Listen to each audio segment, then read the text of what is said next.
At our silver wedding anniversary, instead of giving me a gift, my husband gave me a divorce. 25 years is enough. Now I want someone young. Make sure you're out of the apartment by tomorrow, he told the guests, forgetting, it seems, that the apartment was a gift from my parents. My mother-in-law just smiled quietly. I stood up, took the microphone, and said something that left my husband completely speechless. But before I tell you what I said, let me remind you, if this story touches your heart, please like, subscribe to the channel, and share in the comments where you're listening from. Your support really matters to us. Now back to the story. Elena woke up to whispers outside the bedroom door. Her husband was on the phone with his mother, again, at 3 o'clock in the morning. His voice sounded unusually excited. She lay in the dark, listening carefully. "We have to handle this smartly," said Victor's voice. "She won't suspect anything," came his mother's reply. Elena tensed up. What were they talking about in secret like this? And why now? Just weeks before their silver wedding anniversary. The floor creaked under Victor's feet as he came back to bed. Elena quickly shut her eyes and pretended to be asleep. Victor slid into bed quietly, but she could feel how tense he was. His body stiff like a stretched wire. In the morning, everything felt different. Victor was strangely sweet. "Elena, my dear," he said, kissing her cheek. He smelled of expensive cologne. "Let's go choose a restaurant for our anniversary today. I want everything to be perfect." Elena raised an eyebrow. In 25 years of marriage, Victor had never shown any excitement about family events. She was always the one to plan things, and he usually just complained. "All right," she replied carefully, watching him rush around getting ready for work. His phone was lying on the nightstand. A message lit up the screen. Elena glanced at it and froze. It was a calendar reminder. "Call R at 11 o'clock. R. Who's R? "Victor, who's this R in your contacts?" she asked casually, pretending to water the plants. He turned sharply. For a moment, his eyes showed panic, but then he quickly recovered. "Romanov, colleague from Moscow. We're working on a project together." After so many years together, Elena knew when he was lying. Whenever he lied, his left eye twitched, just like it was doing now. "I see," she smiled. But inside something felt wrong. After he left, Elena stood at the window for a long time, staring at the gray October sky. 25 years. A whole quarter of a century. They met in university. She was a top student in accounting and he was a promising business student. They married for love, dreamed of children, of a big family. But children never came. Doctors said everything was fine, but no miracle ever happened. Victor took it hard, especially with his mother always hinting about grandchildren.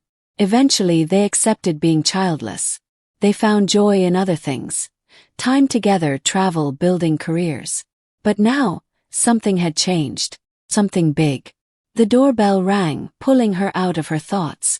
It was Tamara Ivanovna, her mother-in-law, wearing her usual cold smile.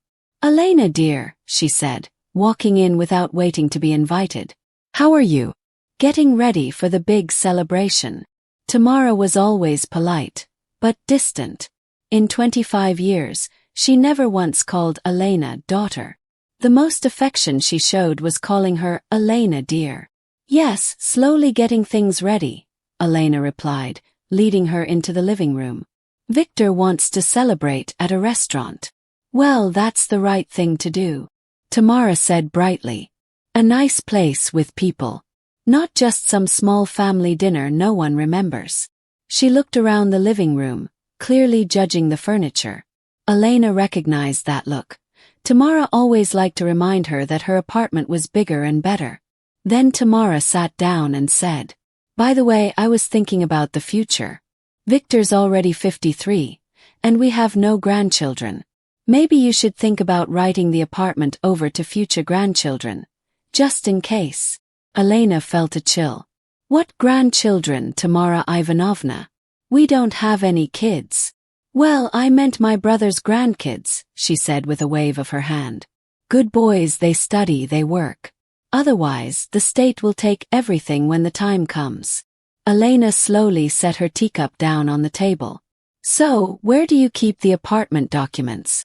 Tamara Ivanovna asked casually, like it was just small talk. I'm just thinking about the future. For the grandchildren. Well, actually, my nephews. You know, the young ones. There it was. The real reason behind her visit. In the safe, Elena replied shortly. Why do you want to know, Tamara Ivanovna? Oh, just curious, she said. It's always good to know where important things are. You never know what might happen in life. After her mother-in-law left, Elena sat in silence for a long time. The whispers at night. Her husband acting overly kind. Now Tamara asking about legal documents.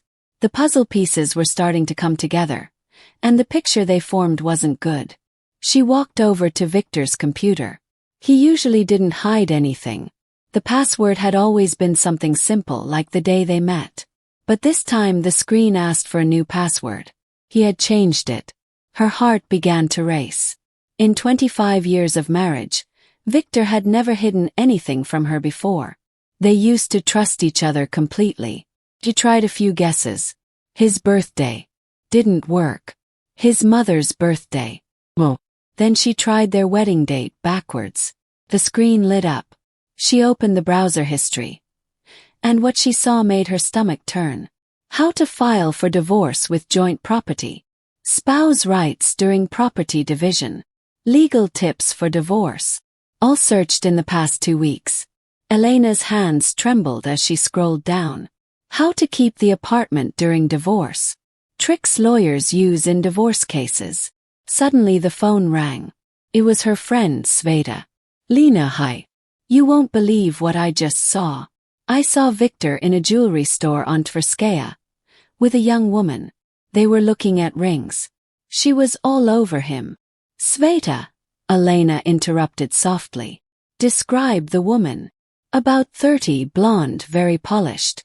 Wearing an expensive coat. Pretty but kind of shallow looking. They seemed close. Like really tender with each other. Lena, are you okay? Yes, Elena lied. Everything's fine. But it wasn't. That evening, Victor came home with a bouquet of roses and a box of luxury chocolates. For my one and only, he said proudly, kissing her on the lips. One and only. What a joke, Victor. Elena looked him straight in the eyes. We need to have a serious talk about our future. He tensed up, barely noticeable, but she felt it. What's there to talk about, he said, flipping on the TV and pretending to check the program guide. Everything's great, right? He turned to her with a big smile. Our anniversary's in a week. All our friends will be there. Let's not ruin the mood with heavy talks. We'll talk about anything you want, after the party. After the party. That meant something was going to happen at the party. Elena nodded like she agreed. But inside everything went cold. After 25 years together, she had learned to read her husband like a book.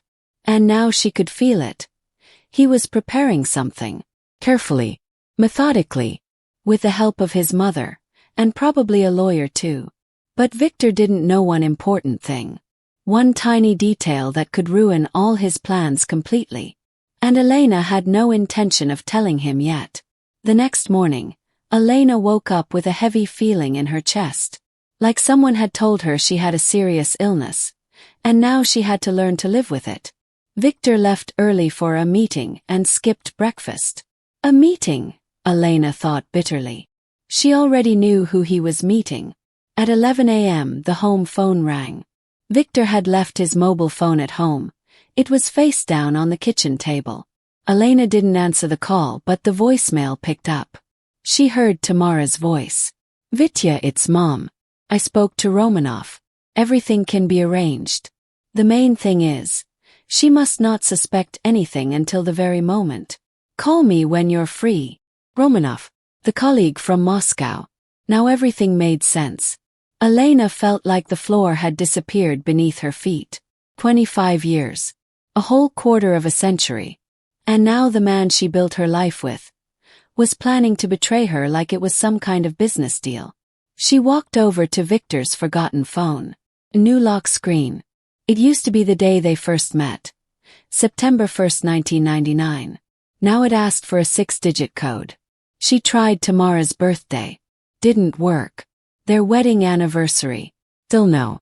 Then she remembered the blonde woman from the jewelry store. Her intuition whispered, "Try March 8th. She typed it in. The screen unlocked. March 8th, the mistress's birthday. The messages told Elena the ugly truth. "Marina, my love, just a little more patience. After the anniversary, everything will be settled. The apartment will be ours. Vitya, you promised we'd be living together before New Year. I'm tired of hiding. My love, everything's going according to plan. Mom has already checked everything. Elena doesn't suspect a thing. Romanov says if we do it right, she'll only get half. The apartment stays with me." Elena sat down slowly, her hands shaking. They were talking about her life like it was a sale item. Victor, his mother, the lawyer Romanov, and his mistress Marina. They were all weaving a trap, with her in the center. But the worst part was still coming. "By the way, Mom, are you sure both our names are on the apartment papers? Maybe we'll get lucky and it's only in my name." "Son, I saw the copies when you bought it. Both names are there. But Romanov said there are ways. The key is getting her to sign a waiver. And if she doesn't, she will. After what we do to her at the anniversary, she won't have a choice." What were they planning to do to her? Elena felt panic rising in her throat. Public humiliation. False accusations. She quickly forwarded the messages to her own phone and placed Victor's phone back where it was. Her hands were still shaking. She needed a plan. She needed help. Ira Koltsova, her old university friend, was now a family lawyer. They didn't talk often, but their friendship had lasted over the years. "Elena." Ira's voice lit up with joy. "It's been ages. How are you?" "I'm okay. Can we meet?" "I need legal advice," Elena said, trying to keep her voice calm. "Of course. I'm free at 6 p.m. today. Come by the office and we'll talk." Ira's office was in a modern building downtown. She welcomed Elena with a warm hug but quickly noticed how tense she was. "Sit. Tell me everything. What's going on?" Elena chose her words carefully. "Let's say, a friend has a problem. Her husband wants a divorce but is hiding his plans. She thinks he's setting her up." Ira looked at her closely. "Lena," she said gently, "are we really talking about a friend?" Elena stayed quiet for a moment. Then, softly, she told Ira everything. The midnight calls, the secret messages, Marina, the mother-in-law, and their plan. Ira listened carefully, asking only a few questions. "I understand," she finally said. "It's serious, but not hopeless. The good news. You found out in time. Now let's talk details. The apartment, who owns it?" "We bought it in 2005. Both of us. Equal shares." "Are you officially employed?" "Yes. I've worked as the chief accountant at Alliance Construction for 15 years. And the country house. Also split equally. But it's not worth much. The apartment is the big asset." Ira wrote notes in her notebook. "Lena, listen. If you stay smart, they can't cheat you. In a divorce, everyone gets their legal share. No one can force you to give it up. But it's obvious they're planning some kind of trap. Something to break you down emotionally. A scandal, an accusation, something that puts you at a disadvantage." "What do I do?" Lena asked. "Start collecting proof. Take pictures of those messages. Record conversations if you can. Move some money to a personal account just in case. And most important, act like you know nothing." Elena nodded. For the first time in days, she felt something like relief. She had a plan. She had backup. "Thank you, Ira. How much do I owe you?" "Nothing. Just keep me posted. And remember, whatever they're planning, you're not powerless." Elena went home feeling determined. But what she saw when she got there made things crystal clear. The war had already started. Victor was standing in the hallway, checking himself in the mirror. "You look tired today," he said without turning. And really, Lena, you've let yourself go lately. She froze. In 25 years, he had never insulted her appearance. What do you mean? Come on, look at yourself. You're 50, that's not the end of the world, but you have to take care of yourself. You should exercise, see a cosmetologist. Then he turned around, gave her a judgmental look and added, I saw Sveta's daughter today. She's 30, but she looks 25. Toned, polished, attractive. And you, Elena thought. You understood exactly what he was doing. He was comparing her to younger women, trying to justify his betrayal in advance. Tomorrow I have a meeting. On Saturday, he said casually. I'll be busy all day. Another date with Marina, clearly. Okay, Elena replied calmly. And Sunday. Going to Mom's. She needs help setting up her TV. Spending time with his co-conspirators. That evening, when Victor went to shower, Elena quietly checked their shared bank account online. In the last month, 300,000 rubles had been withdrawn in large chunks. Gifts for Marina, payments to the lawyer, expenses for building a new life without her. Elena let out a quiet, shaky laugh, almost a breakdown. They were using her money to plan her own betrayal. But she still had one trump card. A secret they didn't know about. A week ago, a letter from a notary had arrived. Her Aunt Zina, her father's older sister, had passed away in Germany. Childless and alone, she had left everything to her only niece. One apartment in Munich. 500,000 euros in her bank account. And another luxury 2-bedroom apartment in Moscow, which she had bought as an investment 5 years ago. Elena hadn't told anyone yet. She wanted to surprise Victor on their anniversary. But now, this inheritance could save her. She opened her laptop and started researching. How to claim the inheritance. How to transfer the money to her own account. How to legally protect herself from people who thought she was a naive fool. Victor thought he held all the cards. But the game was only beginning.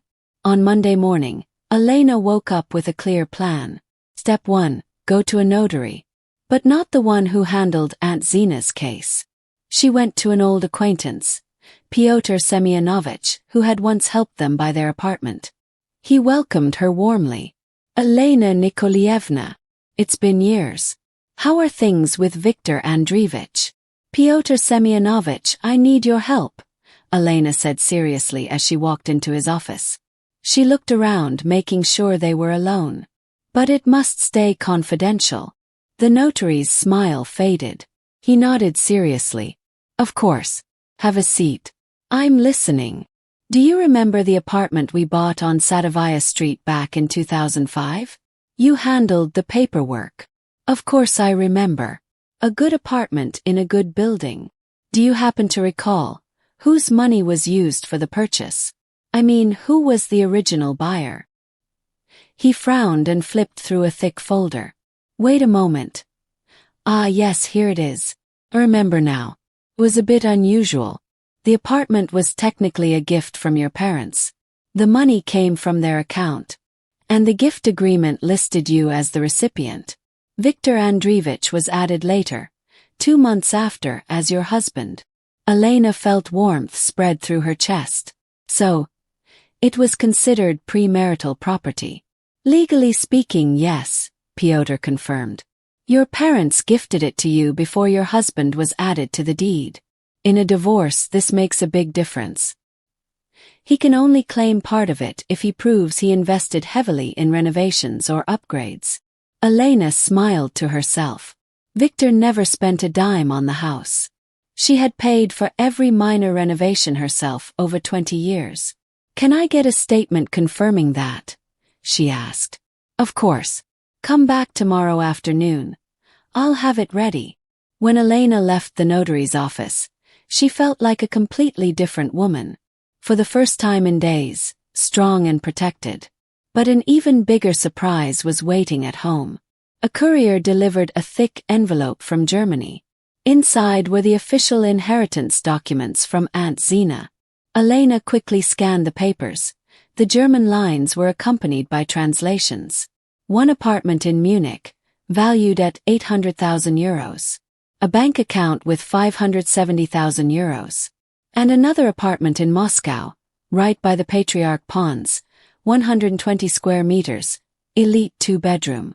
Easily worth over 30 million rubles today. Elena sank into her chair. She was now a rich, independent woman. Free. But Victor didn't need to know that. Not yet. Her thoughts were interrupted by a phone call. It was Victor. "Lena, my dear." His voice was annoyingly cheerful. "I was thinking, maybe we should celebrate our anniversary properly. Invite colleagues, friends, everyone." "Why such a big celebration, Vitya?" she asked calmly. "What do you mean?" "It's our silver wedding anniversary. It's a big deal. I want everyone to see what a perfect family we are." Victor had already booked a banquet hall at the Metropole restaurant for 100 guests. 100 people for her public humiliation. "Vitya, isn't that a bit much? Aren't we trying to save money?" "Don't worry about it," he cut her off. "We have the money. The important thing is to make an impression. We'll invite my boss, your co-workers. Everyone should see how happy we are."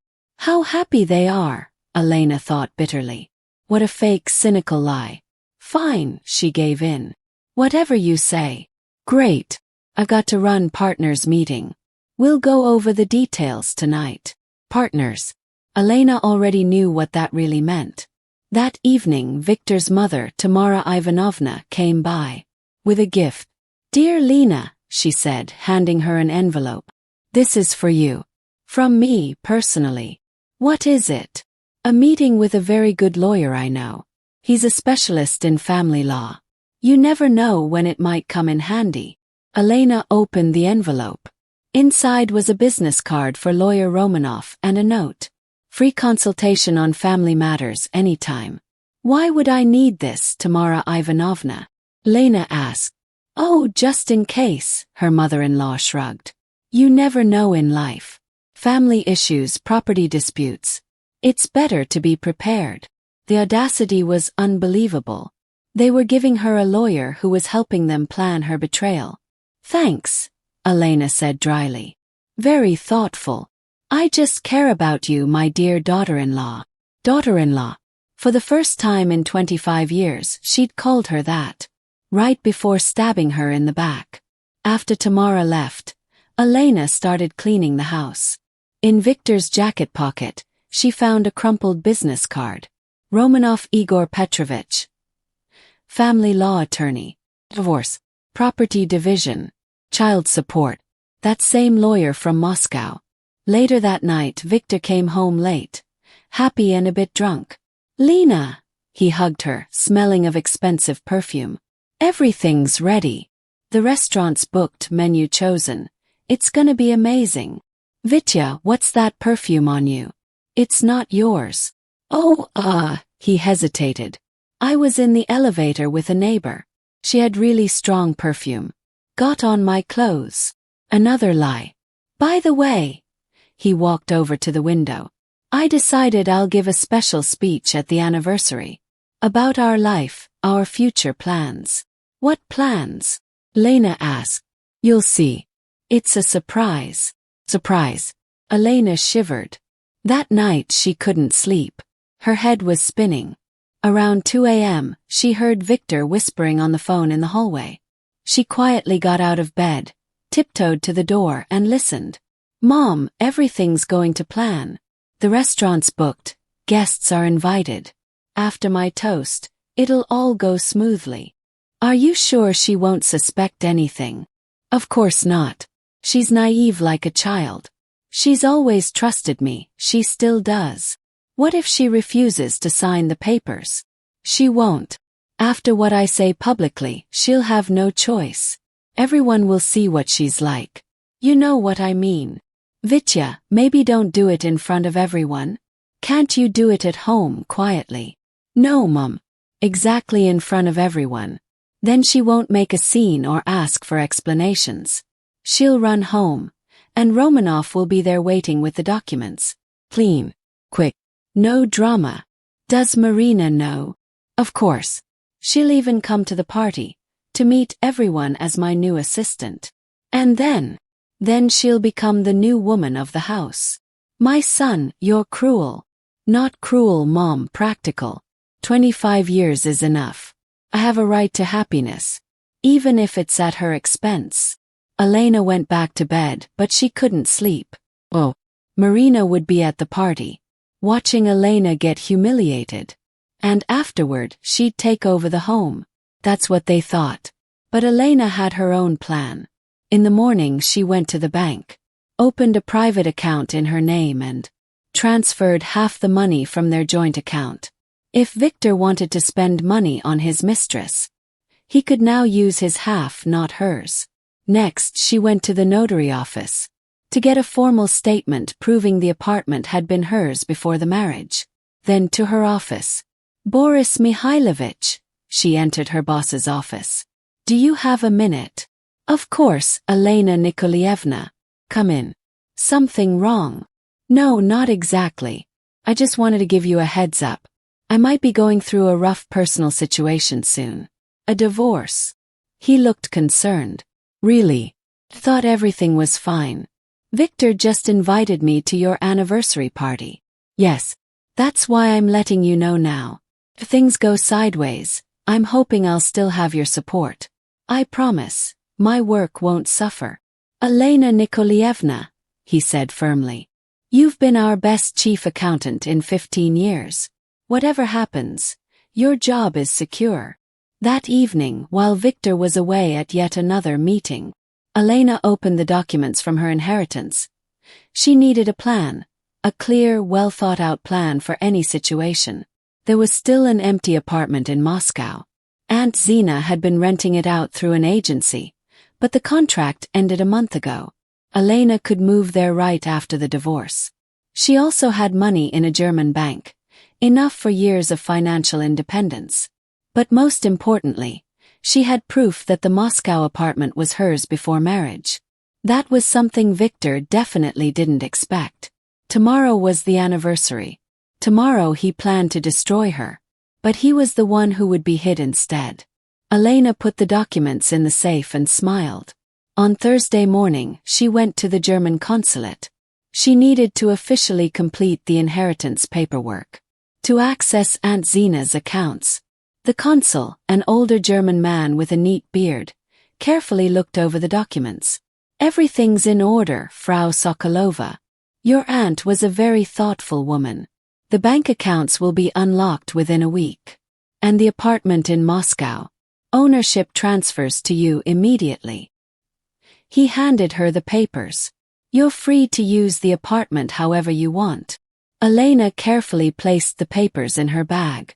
Now she had 3 apartments, €1.5 million, and a deep feeling of total freedom.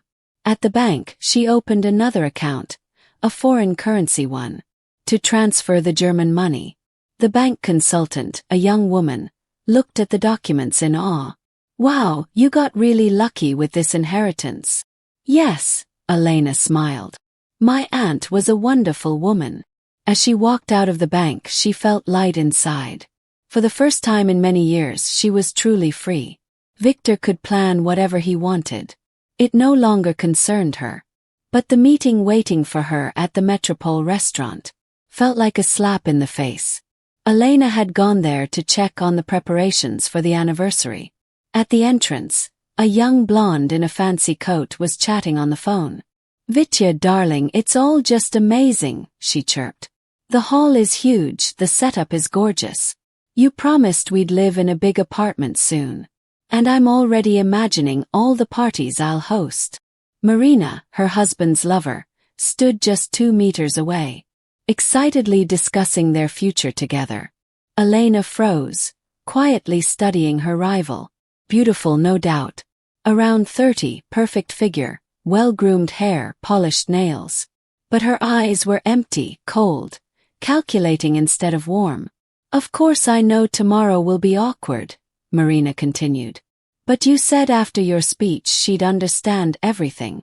And I'll be there beside you, as your new assistant. Romantic, right? Helping humiliate someone's wife in public. That was Marina's idea of romance. Elena stepped closer. Excuse me, can you tell me where the manager is? Marina turned around, looked Elena up and down, and replied coldly. No idea. I don't work here. Then went right back to her phone. Vitya, some old lady is bothering me with questions. Anyway, see you tonight. Love you. Some old lady. Elena smiled to herself. Tomorrow this old lady would give her a surprise. Inside, the restaurant manager, a plump, middle-aged woman, greeted Elena with a professional smile. You're here about tomorrow's anniversary, yes? Mr. Sokolov has already paid in full. Hall for 100 guests, banquet menu, live music. How much did it cost? Elena asked. 450,000 rubles. Your husband chose the best of everything. 450,000 rubles. To humiliate her in public. Elena nodded. I see. Can I take a look at the hall? The hall was truly elegant. High ceilings, crystal chandeliers, tables covered in snow-white cloths, huge mirrors on the walls. All the guests would clearly see everything. Perfect stage for a show. Where will the microphone for toasts be? Elena asked. Right here in the center, the manager replied. Mr. Sokolov specifically said. It must be heard in every corner of the room. Of course, so that no one would miss her humiliation. At home, Victor was pacing the living room, nervously holding a sheet of paper. Oh, Lena!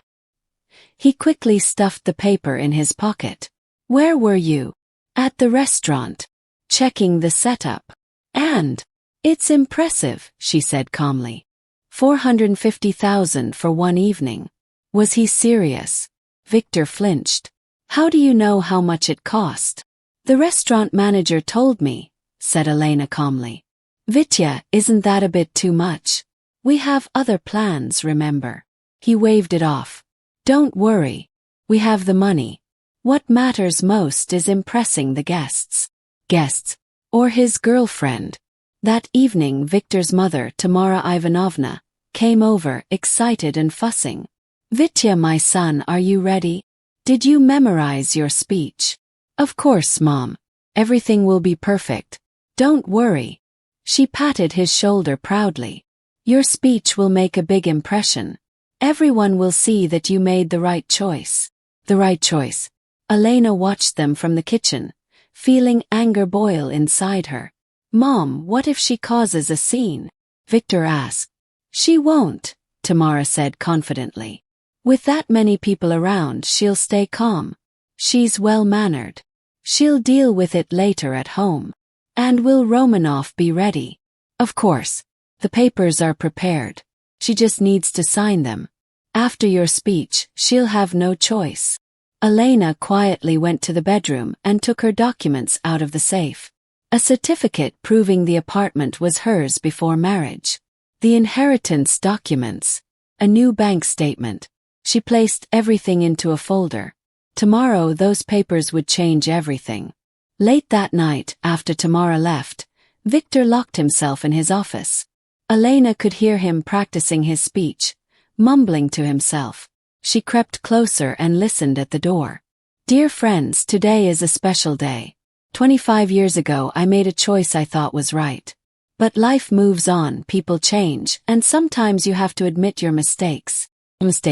So their 25 years of marriage was a mistake. I'm grateful to Elena for these years, he continued. But honesty means telling the truth. We are different people now. We have different values, different futures. And I've made my decision.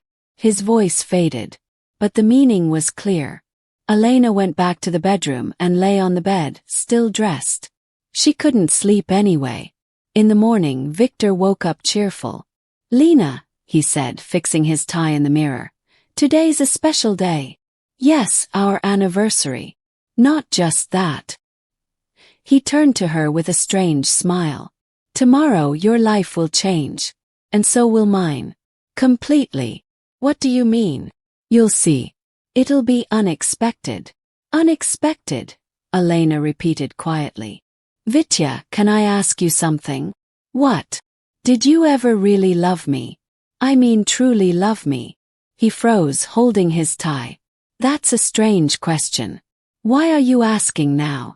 Just curious. Of course I loved you. Especially on a day like this. He turned back to the mirror. And I still love you in my own way. In his own way. Like someone loves an object that's outlived its use. I see, Elena said softly.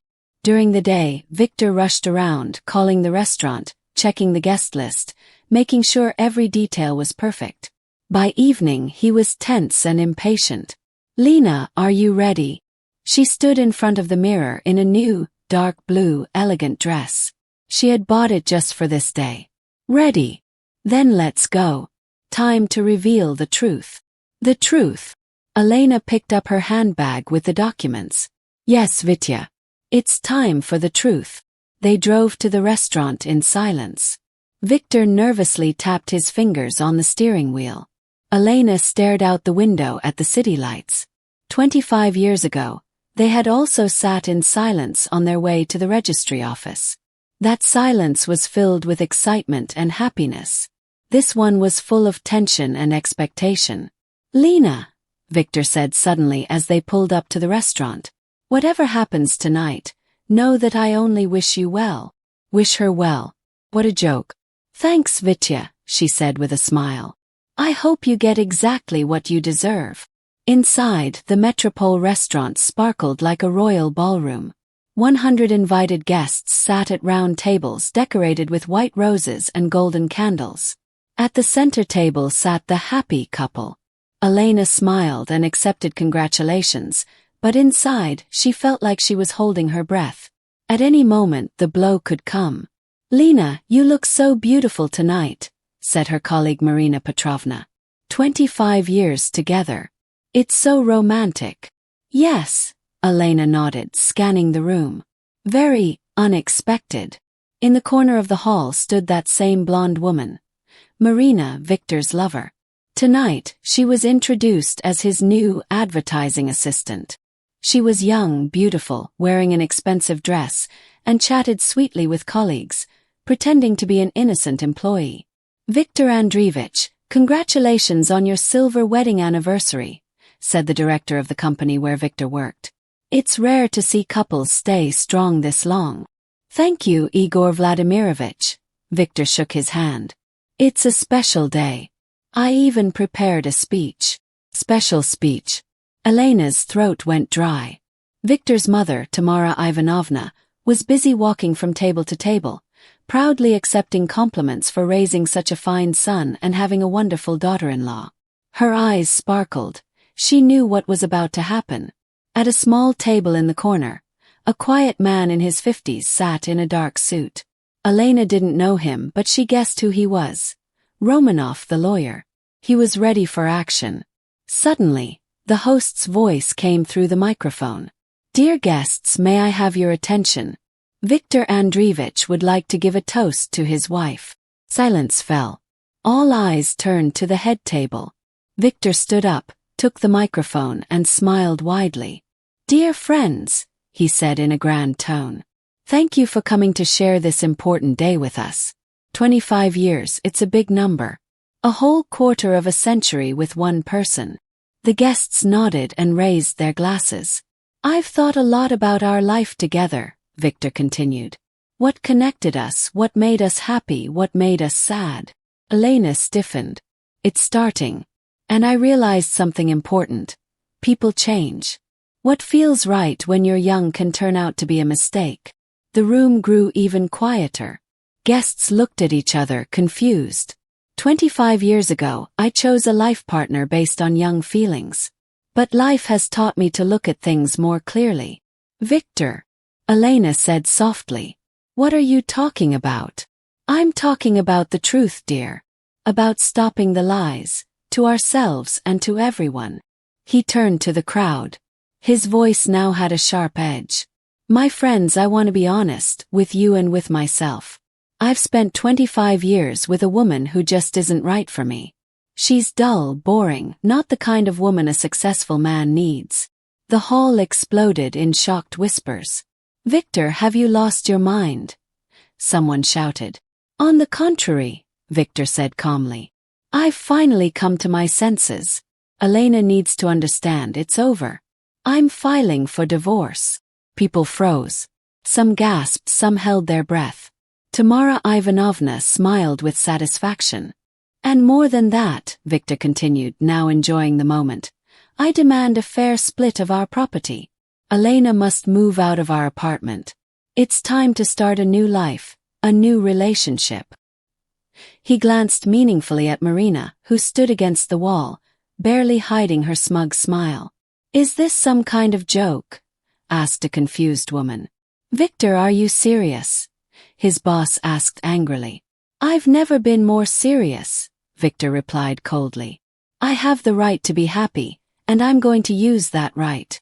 Elena sat frozen like she had turned to stone.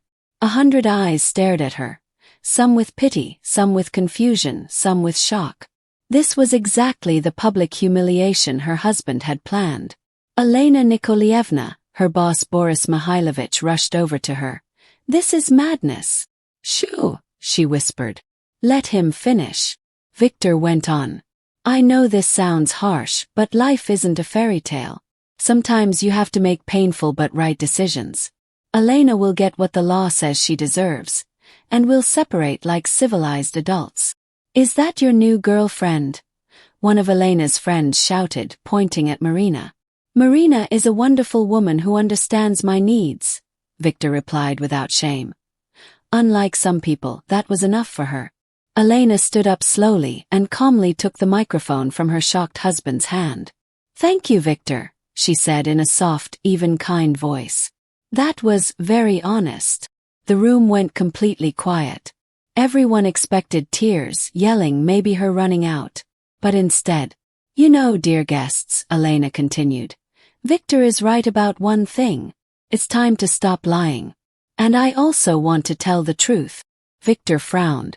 This wasn't part of his plan. The truth is, I've known about this show for 3 weeks already. I know about Marina. I know about Mr. Romanov, the lawyer sitting over there in the corner. I know about your plan to force me to give up the apartment. Romanov turned pale and tried to sneak out, but angry guests blocked his way. Lena, what are you talking about? Victor tried to interrupt. I'm saying your little plan failed, dear. Because you made one small mistake. She reached into her purse and pulled out a folder. Our apartment. It's not shared property. It was a gift from my parents. Just for me. Before the marriage. The notary has a signed paper. Victor took a step back. That's not possible. And also, Elena continued, 3 weeks ago I inherited something from my Aunt Zina in Germany. An apartment in Munich, another in central Moscow, and €500,000. The silence in the hall was like at a funeral. So, Victor, what property exactly do you want to split? You'll get half the summer house and half of your own car. Everything else is mine. Marina, standing near the wall, turned white as a sheet. And now the best part, Elena smiled. Do you know how much your successful man spent on this performance today? 450,000 rubles from our joint savings, to publicly humiliate his wife. The guests started to buzz angrily. But I'm not spiteful, Elena added. Victor, you're free. Take your, as you said, wonderful woman, and live wherever you like. Just not in my apartment. Wait, Victor whispered. We can still talk about this. There's nothing to talk about. Tomorrow I'm filing for divorce. Romanov can go home. His services aren't needed. She turned to the guests. My dear friends, I'm sorry for ruining your evening. But sometimes truth is more important than appearances. Thank you for coming. Now you know who's who. Elena put the microphone on the table and walked to the exit. Behind her, chaos broke out. Victor, you scumbag! One woman yelled. How could you do this to your wife? 25 years. And this is what she gets. Marina tried to sneak out, but an angry crowd blocked her path. And you homewrecker! Someone shouted. You thought you could just steal someone else's happiness. No shame at all. Flirting with her husband in front of everyone. Victor's mother, Tamara Ivanovna, ran between the tables, trying to explain, but no one listened. Outside, Elena took a deep breath of the cool evening air. Freedom. Finally. She paused at the restaurant entrance and looked back through the big glass doors. Inside, Victor's carefully planned performance was falling apart. He stood in the middle of the room, pale and confused, like an actor who forgot his lines. The microphone was lying on the floor. Guests surrounded him, shouting angrily. Victor's boss, Igor Vladimirovich, walked up to him. "Mr. Victor Andreevich," he said sternly, "I'm very disappointed in you after what I saw today. I think we need to reconsider your position in the company." "Igor Vladimirovich, you don't understand," Victor stammered. "It's not like that." Elena twisted the story. "Twisted?" interrupted Elena's co-worker, Svetlana Petrovna. "We all heard exactly what you said. For 25 years, I put up with a dull woman." Someone shouted, "Aren't you ashamed?" But in the corner of the room, another drama was unfolding. Marina, realizing her dreams of a big apartment had just collapsed, pushed through the angry crowd toward Victor. "Vitya," she grabbed his sleeve. "What's going on? You promised me an apartment. Where's the money you gave me for our new life?" "Quiet," Victor hissed, looking around nervously. "Not here." "Why not here?" Marina's voice grew louder. "I waited 3 months. You said once the divorce was done, we'd live like royalty. And now what?" Guests turned to watch. Some started filming on their phones. "Stop," Victor begged. "We'll talk later." But Marina suddenly burst out laughing, hysterically. "Talk later? About what? You've got no apartment, no money. You lied to me."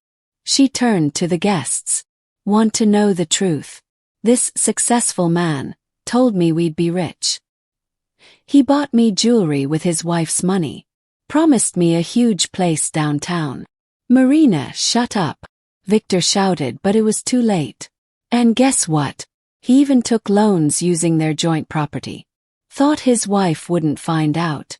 200,000 from Alpha Bank. 150,000 from Sberbank. Spent it all on gifts for me."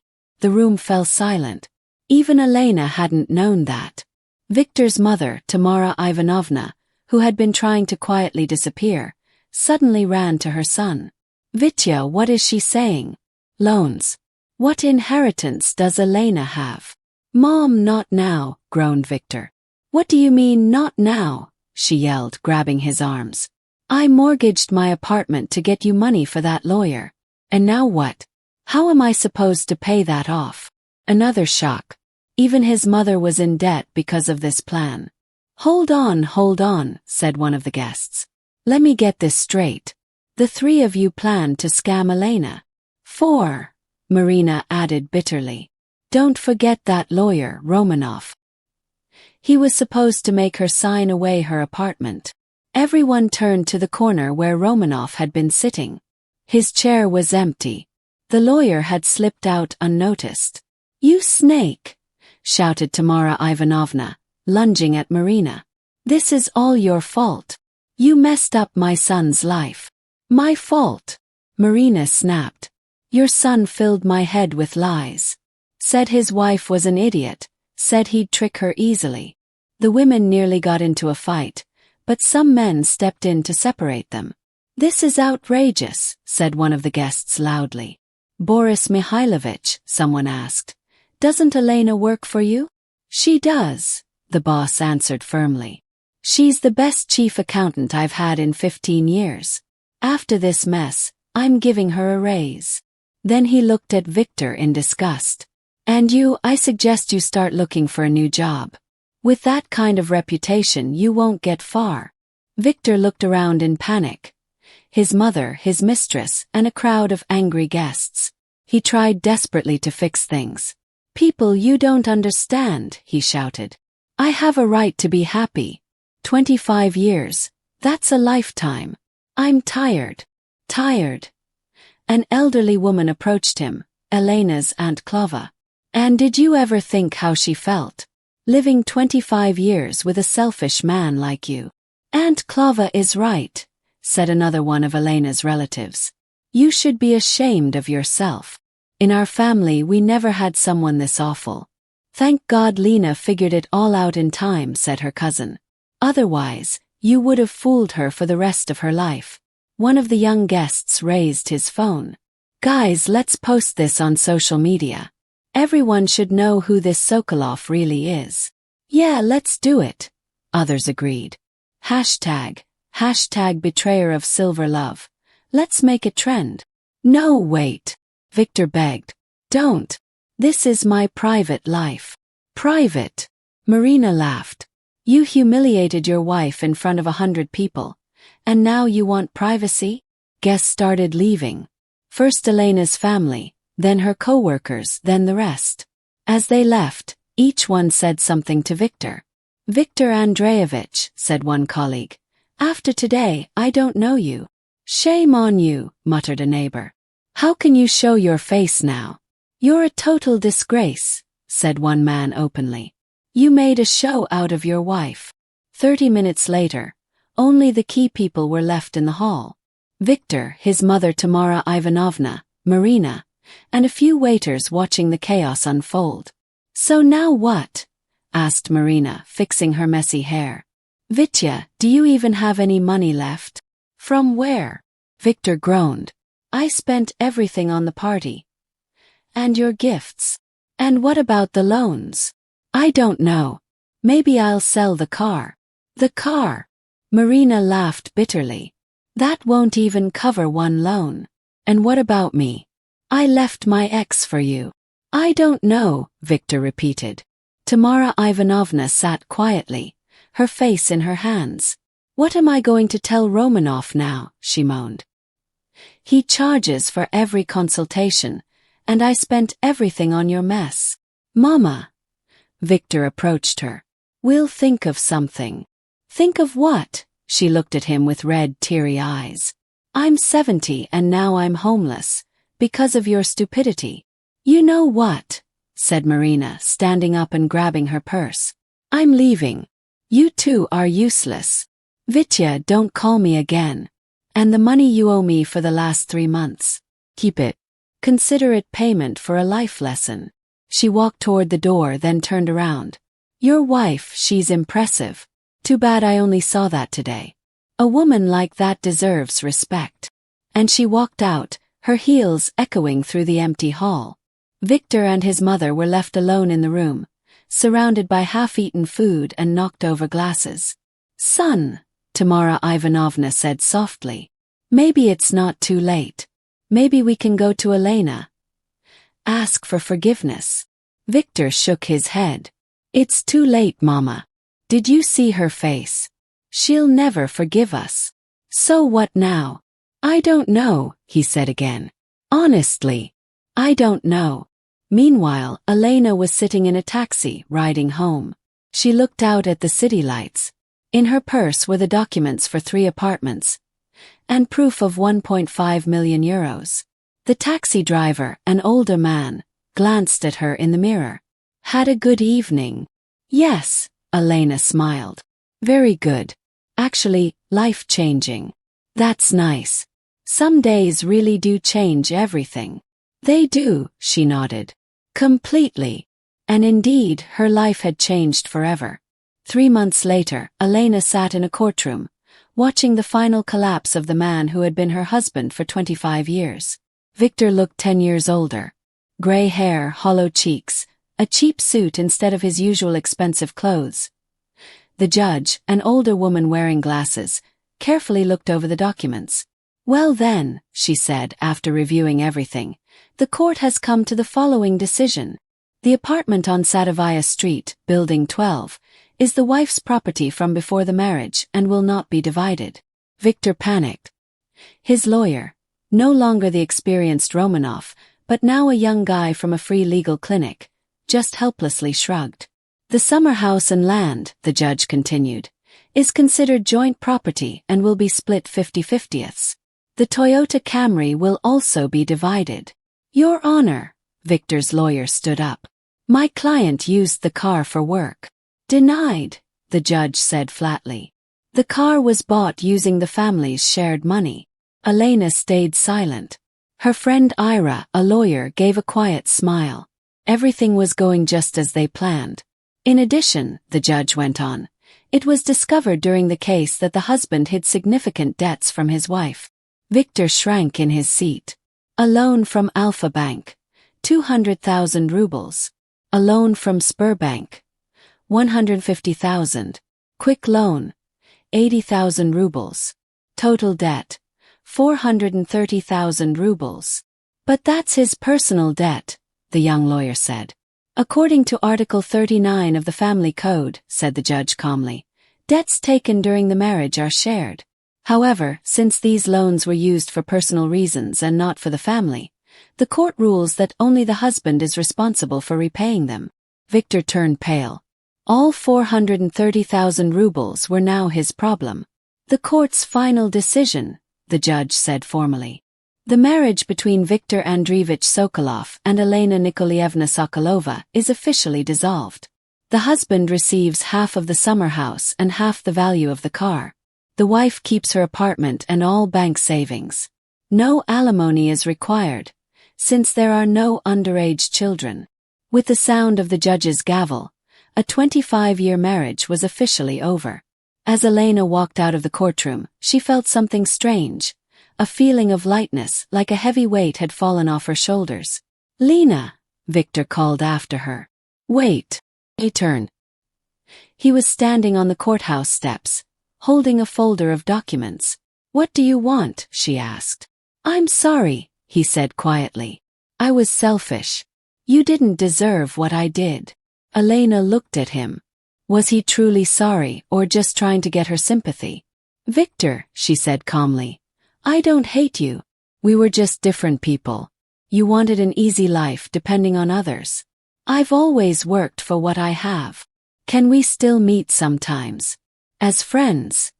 he asked. "No," she said gently but firmly. "I'm sorry, but no. It's better if we forget each other." She turned and walked to her car, a brand new Audi, bought with part of her inheritance from Germany. Life went on, and everyone got what they deserved. A month after the divorce, Victor lost his job. The video from the silver wedding had gone viral, and the company's director couldn't take the bad publicity anymore. "Viktor Andreevich," said his boss on the last day, "I can't keep someone on staff who's brought so much shame to the company." We all saw the video from the anniversary party. It was embarrassing. "But I'm a good specialist," Victor tried to argue. "You might be good," the boss said, "but your reputation is ruined." "I'm sorry." Victor's job search dragged on. Everywhere he went for an interview, people recognized him. The video had gone viral with the hashtag silver wedding betrayal, and no one wanted to hire someone known for being so heartless. In the end, he became a taxi driver. He drove his old Toyota, which he had to buy back from Elena for 150,000 rubles. Half the value. Now he lived with his mother in her tiny one-room apartment on the city's edge. Tamara Ivanovna, to help pay off debts, had to sell her two-bedroom flat in the center and buy a smaller, cheaper place. At night, she would look at the cracked walls and say, "Son, maybe you should have listened to me. You never should have gotten involved with Marina." "It's too late, Mom," Victor would reply, counting his daily earnings. "Too late now." As for Marina, she landed on her feet. 2 months after the scandal, she married a 50-year-old businessman, rich but not very smart, who believed her story about being in a toxic relationship with a married man. Her wedding photos were full of gold jewelry and fancy flowers. She captioned them, "Finally found true love. #myhappiness, #newlife." Victor saw the photos and gave a bitter smile. Marina got what she wanted, a rich husband, just not him. Elena, meanwhile, was living a completely different life. She moved into her Aunt Zina's apartment in central Moscow, bright, spacious, with a view of old trees. A peaceful place in the middle of the city. She didn't want to work as a chief accountant anymore. Instead, she used part of her inheritance from Germany to start a small publishing house, something she had always dreamed of.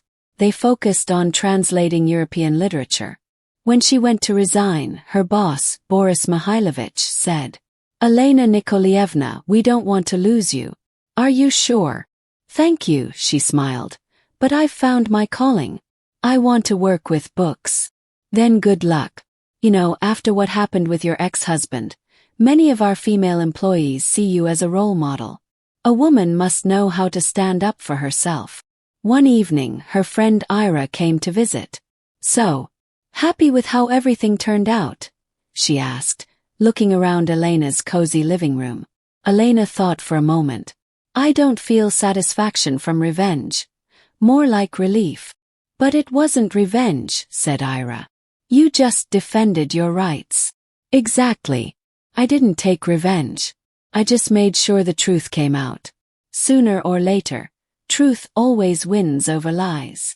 They drank tea on the terrace, watching the city lights. "Do you regret the years you spent with him?" Ira asked. "No," Elena said, shaking her head. "Those 25 years taught me something important. To rely only on myself. And to value honesty above all else." Her publishing house had 5 young, talented translators. They printed beautiful books in small runs for readers who appreciated quality literature. One day, her editor Anya told her, "Elena Nikolaevna, your story is amazing. My mom works with your old boss. She was at your anniversary party. She says, there aren't many strong women like her." "I don't think I'm strong," Elena replied. "I just refuse to be a victim."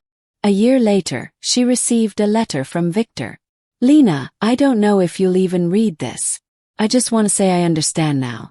You were the best thing that ever happened to me. I lost you because of my own stupidity and greed. I won't ask for forgiveness. I don't deserve it. I just want you to know. You deserve all the happiness in the world. Be well. Victor." Elena read the letter and quietly put it in a drawer. No anger. No sadness. Just a memory of a past life. That evening, she stepped out onto the terrace with a cup of coffee. Moscow sparkled in the night. Music played softly in the distance, and the air smelled like summer flowers. She was free, financially independent, doing what she loved, and for the first time in many years, truly happy. Meanwhile, somewhere across town, Victor was driving passengers in his worn-out Toyota, thinking how easy it is to lose everything in just one night. Yes, truth really does win over lies. Just not right away.